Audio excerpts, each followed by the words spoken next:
This is a tutorial on using AudioToFace for Unity, which drives character lip sync and facial animation directly from audio. First, create an API key in Mugen 3D, and save your access key and secret key. Then import the plugin into Unity, and wait for the assets and scripts to finish loading. Go to SumeruAI, Git's API settings. Enter your access key and secret key, and save.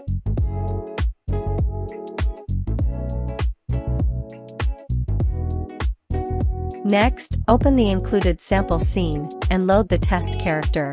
Check the Play Maximized box below, then click the Play button at the top of Unity to enter play mode. Once the model and plugin finish initializing, you'll see the pre-configured test character. There are two ways to input audio. Click Start Record to record directly, or click Select File to import a local audio file. And that's it. You can now quickly create voice-driven facial animations, right inside Unity.